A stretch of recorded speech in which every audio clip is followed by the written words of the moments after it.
कि भारत से बाहर वाली, तो इसमें क्वेश्चन आपको बनाएगा कि कौन सी नदी है जिसका उद्गम भारत से बाहर नहीं है, नहीं वाले क्वेश्चन।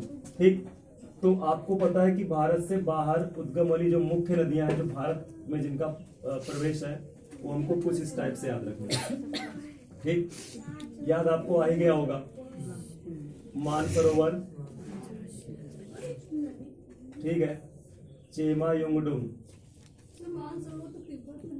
हाँ तो तिब्बत है तो बच्ची है, चेमा युंगडुंग, राकस,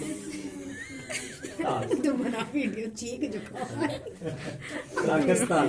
तो मानसरोवर उद्गम किसका है? बोलो भैया। सिंधु किसका है? सिंधु नदी का। राकस्तान सतलज, सतलज का। ठीक, और चेमा युंगडुंग ब्रह्मपुत्र, ब्रह्मपुत्र का।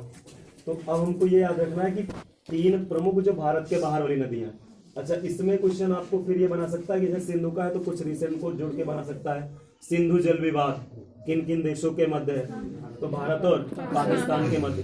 फिर ये बनाएगा कि सिंधु जल विवाद समझौता जो हुआ है कब हुआ? 1960। कब हुआ? 1960 में हुआ।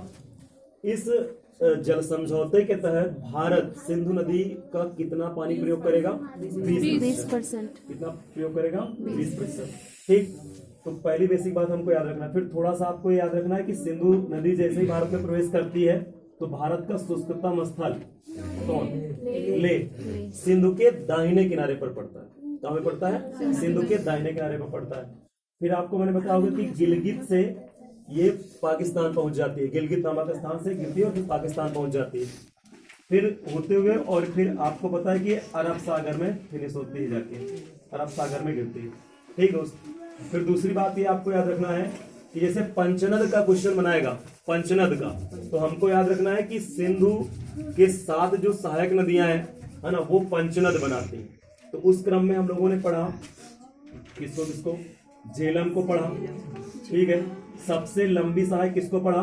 चिनाब, है ना। सब पहले आपको याद रखना है झेलम को, फिर आपको चिनाब को याद रखना है, ठीक। फिर रावी को याद रखना है, रोहतांग से रावी को याद रखना है, ठीक। फिर व्यास कुंड से व्यास को याद रखना है।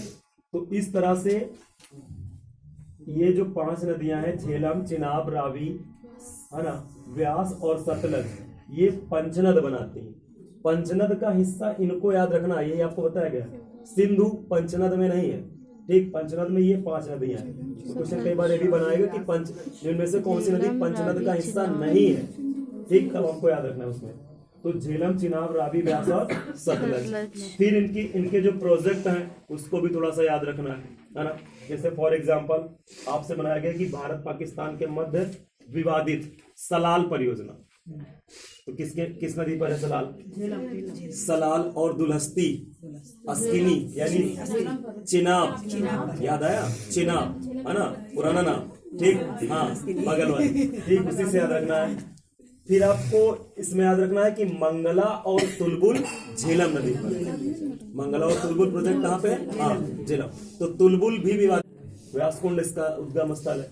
अच्छा, फिर दूसरी बात यह है कि जैसे व्यासकुंड आपसे बोला गया तो इसके अकॉर्डिंग क्वेश्चन आपका ये भी हो सकता है कि व्यासकुंड से, तो मैंने बताया होगा आपको कि व्यासकुंड का जो पिछला हिस्सा है ना, वहां पर एक कृत्रिम झील बनाई गई है ना, जिसको हम लोग किस नाम जानते हैं? गोविंद सागर के नाम से, ठीक, गोविंद सागर। लेकिन जब बोलेगा गोविंद वल्लभ पंत सागर तो उत्तर प्रदेश सोनभद्र, ठीक। तो गोविंद सागर वो झील को आपको याद रखना है। फिर सतलज पर हम लोग पढ़ते हैं कि भारत का सबसे बड़ा गुरुत्वीय बांध बना हुआ है, भाखड़ा नांगल, ठीक। तो भाखड़ा नांगल डैम, ठीक, तो पंजाब राज्य में। तो कुल मिला के प्रोजेक्ट को भी थोड़ा सा ध्यान में रखना है। अब ध्यान देते हैं जल्दी से इधर ब्रह्मपुत्र के बारे में। तो ब्रह्मपुत्र चेमा युंगडुंग से निकलती है। मैंने आपको बताया होगा कि ब्रह्मपुत्र को तिब्बत में क्या बोलते हैं? सांगपो। क्या बोलते हैं? सांगपो या फिर यारलुंग जांगपो, कुछ भी कह सकते हैं। जैसे ही ब्रह्मपुत्र अरुणाचल में प्रवेश करती है तो इसका नाम क्या होता है? दिहांग। क्या नाम होता है? दिहांग।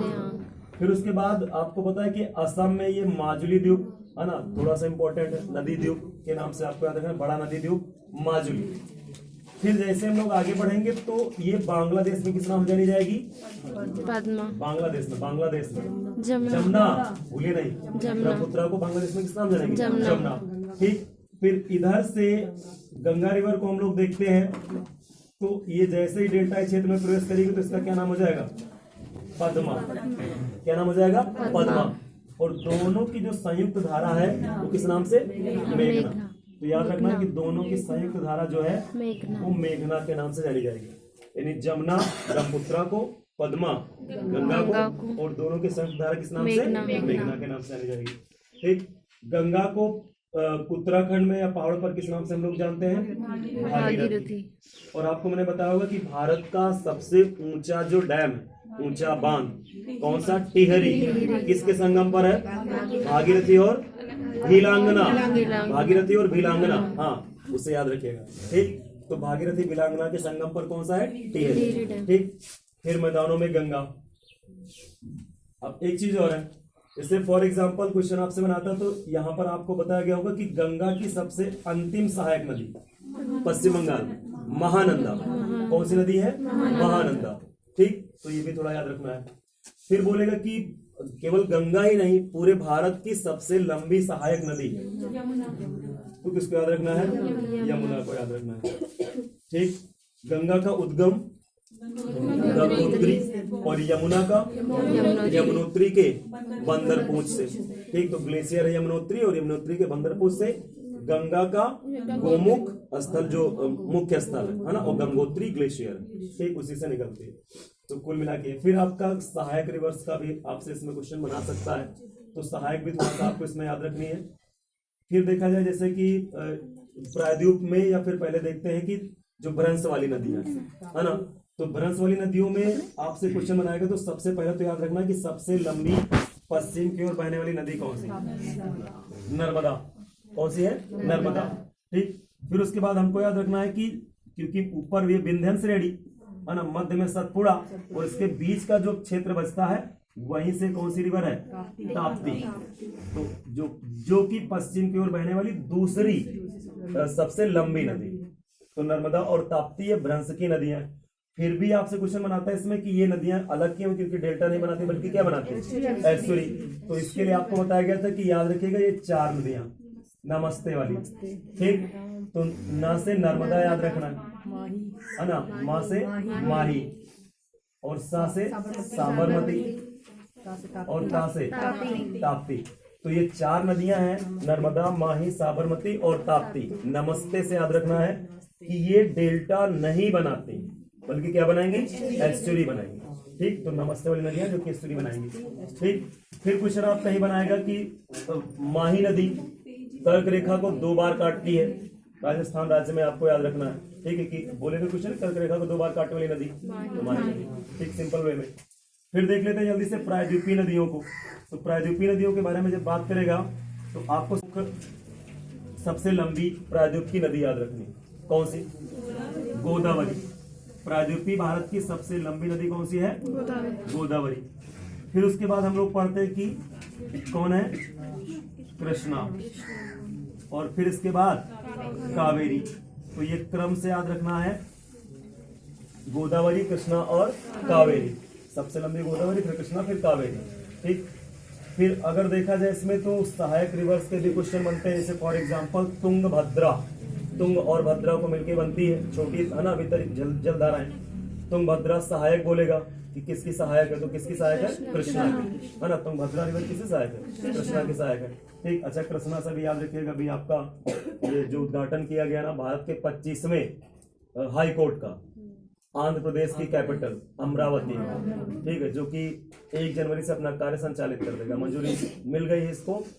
तो अमरावती जो मुख्य शहर है वो कृष्णा के ही तट पर स्थित है ना, आंध्र प्रदेश में। हाँ, तो उसको याद रखिएगा। ठीक है, हाँ। और प्रोजेक्ट वगैरह बोलेगा तो जैसे फॉर एग्जांपल कृष्णा से हमको क्या क्या याद रखना है, आपको एक बताया गया होगा, नागार्जुन। फिर अलमाटी, वो भी इस पे याद रखना है, मैटूर अलमाटी, ये 2 परियोजनाएं कृष्णा रिवर पर याद रखना है। फिर बोलेगा बंगाल की खाड़ी में गिरने वाली दक्षिणतम नदी तो कौन सी है? कावेरी, है ना, क्योंकि इसके बाद जो ये वाला विस्तार है ये स्टार्ट हो जाता है मन्नार की खाड़ी में, है ना। तो ये मन्नार की खाड़ी, तो इसलिए कावेरी क्या है, बंगाल की खाड़ी में गिरने वाली अंतिम दक्षिणतम रिवर है कावेरी। ठीक, फिर इधर देखिएगा और बात करेंगे अगर, तो हम लोग गंगा की भी तरीका एक आपको बताया गया है, कौन सी है, हुगली। और हुगली वाला क्षेत्र किस फसल, किसके उत्पादन के लिए जाना जाता है, हुगली हुगली हुगली जूट। हुगली का जो बेसिन है वो किस लिए जाना जाता है, जूट उत्पादन के लिए। ठीक, तो आपको याद रखना है कि हुगली सहायक नहीं बल्कि क्या है, ये तरीका है। ठीक, अब यमुना से देखेंगे तो यमुना में मुख्य रूप से जैसे जो मध्य प्रदेश की पहाड़ी क्षेत्रों से निकलने वाली सहायक नदियां हैं, उनमें हम लोग पढ़ते हैं चंबल को, है ना, बेतवा को पढ़ते हैं, केन को पढ़ते हैं। ठीक, लेकिन अगर देखा जाए तो सोन रिवर जो है वो जाकर के मिलेगी कहाँ, गंगा में। और सोन को हमको याद रखना है कि उत्तरवर्ती नदी, यानी दक्षिण से उत्तर की ओर बहने वाली। ठीक, कौन सी है, सोन। और सोन से फिर हमको याद रखना है कि उत्तर प्रदेश में सोनभद्र में सहायक है सोन की कौन, रिहंद। और रिहंद पे ही बांध कौन है, रिहंद बांध। ठीक, लेकिन आपको बताया गया होगा कि उत्तर प्रदेश में सबसे जो ऊंचा बांध है वो कालागढ़ है। कौन सा, कालागढ़, कहाँ पे, रामगंगा नदी पे। तो रामगंगा आपको बताया गया कि रामगंगा रिवर जो है वो गंगा की सहायक है, और उत्तरवर्ती ऐसे नदी आकर के मिलती है बरेली के निकट। तो इस पे बना हुआ है डैम कौन सा, कालागढ़, जो कि उत्तर प्रदेश का सबसे ऊंचा बांध है, कालागढ़ बांध रामगंगा रिवर पे। ठीक, और रामगंगा नदी किस अभ्यारण्य के बीच से बहती है, जिम कार्बेट, है ना, उत्तराखंड में जिम कार्बेट के मध्य से बहती है रामगंगा। तो भी थोड़ा सा आपको याद रखना है। ठीक, और अगर यमुना की जो उत्तर से आने वाली नदियों में हम लोग देखेंगे तो हिंडन प्रमुख है ना, हिंडन, गाजियाबाद, नोएडा, यमुना में मिलने वाली नदी। ठीक, फिर अगर देखा जाएगा तो इसमें वही चंबल से आपको क्वेश्चन बनाता है, लोयस या फिर बीहड़ वाला बनाने वाला क्वेश्चन। तो चंबल बेतवा क्रम से इनको याद रखना है ना, कि यमुना में मिलने वाली नदियां हैं और जिनमें चंबल बीहड़ बनाती है। और फिर नहीं होगा तो यमुना। ठीक, फिर अरावली से याद रखना है हमको मुख्य लूनी रिवर को, है ना, और खारी छोटी छोटी जो रिवर है वो सब इसकी सहायक है ना। फिर मध्य में एक झील से बहती है, झील का नाम क्या है, सांभर। झील कौन सी, सांभर। ठीक, लेकिन लूनी के बारे में स्पेशल फैक्ट ये है कि हमको ये याद रखना है कि ये भूमि बद्धित नदी है। तो क्वेश्चन बनाता है कि भूमि बद्धित नदी है तो लूनी रिवर, वो ऐसा इसलिए क्योंकि ये कहीं पर जाके किसी जलराशि से मिलती नहीं, बल्कि कच्छ के रण में क्या हो जाती है, समाप्त हो जाती है। ठीक, तो यही हमको याद रखना है कि कच्छ के रण में समाप्त हो जाती है। बस इसमें थोड़ा सा बातें याद रखनी है, कुछ मेन जो फैक्ट है प्रोजेक्ट वगैरह को याद रखिएगा। जैसे अभी यहाँ से चर्चा चल रही है तो ब्रह्मपुत्रा की सहायक हमने आपको बताया होगा, सुबनसिरी, धनसिरी, लोहित, है ना, ये सब किसकी सहायक है, ब्रह्मपुत्रा की। तीस्ता याद रखना है, तीस्ता, तीस्ता जल विवाद किन देशों के मध्य है, भारत और बांग्लादेश के मध्य। ठीक, तो लोहित जो रिवर है ब्रह्मपुत्रा की सहायक, उसी पर बना है भारत का सबसे लंबा पुल, है ना, ढोला सादिया या फिर भूपेन हजारिका। लेकिन अभी हाल फिलहाल में सबसे लंबा रेल ब्रिज बोगीबील का प्रधानमंत्री जी ने उद्घाटन किया गया, तो वो है ब्रह्मपुत्रा पे, है ना, और वो असम और अरुणाचल को जोड़ेगा।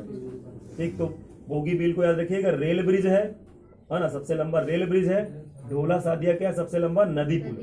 ठीक, जोड़ता है हाँ, ना, दोनों को जोड़ेगा। ठीक, और इसके पहले था, अगर नदी पुल की बात करेंगे तो सबसे पहले था महात्मा गांधी सेतु, और अगर रेल ब्रिज की बात करेंगे तो इससे पहले जो था 4.62 किलोमीटर, वो कौन सा, वेम्बनाड ब्रिज। मतलब इसके पहले का रिकॉर्ड किसके पास था, वेम्बनाड ब्रिज के पास, केरल। ठीक, अब हो गया है कौन सा, बोगीबील। तो ये दोनों में एक बेसिक अंतर। और जो बोगीबील है वो NH 37 और 52 को जोड़ता है।